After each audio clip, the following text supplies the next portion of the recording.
Bueno, mi nombre es Pedro Sandoval y le estaré hablando sobre las medidas cautelares. Son medidas dictadas mediante providencias judiciales con el fin de asegurar que ciertos derechos podrán ser hechos efectivos en el caso de un litigio en el que se reconozca la existencia y legitimidad de tal derecho. Las medidas cautelares no implican una sentencia respecto de la existencia de un derecho,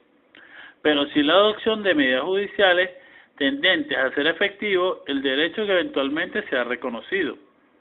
Es garantizar la ejecución de las decisiones judiciales mediante la conservación, prevención o aseguramiento de los derechos que corresponde dilucidar en el proceso. Apuntan, pues, a evitar que las sentencias sean ilusorias, a conservar la igualdad procesal mediante el mantenimiento de las situaciones existentes al inicio del proceso y a impedir cualquier circunstancia que pueda alterar las mismas. También se destinan, como luego se detallará, a anticipar, provisionar la realización del fallo de fondo. La medida cautelar es una institución de naturaleza procesal de incuestionable valor dentro de la rama del derecho procesal,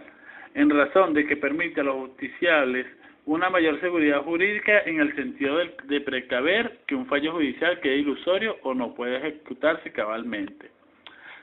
Sus características son: se solicita y se practica inaudita par, carece de contradictorio y atiende el principio de la dispositividad, no es inmutable ni absoluta, es relativa y sustituible, ampliable o reducible, no surte efecto de la cosa juzgada, material o formal, es instrumental, no constituye un fin en sí misma. Su finalidad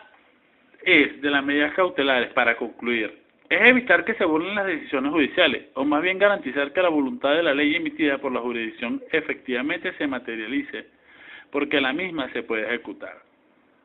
Evitar la insolvencia del obligado, que es un corolario de la primera finalidad mencionada, y garantizar el crédito insoluto o el cumplimiento obligacional, pues como en Venezuela y el proceso civil no existe la opción penal de cárcel por deuda, la ley consagra medios de certeza para que el triunfador de un litigio lo sea realmente, es decir, no sea burlado en los derechos que obtiene con una decisión judicial. Esto fue todo acerca sobre las medidas cautelares.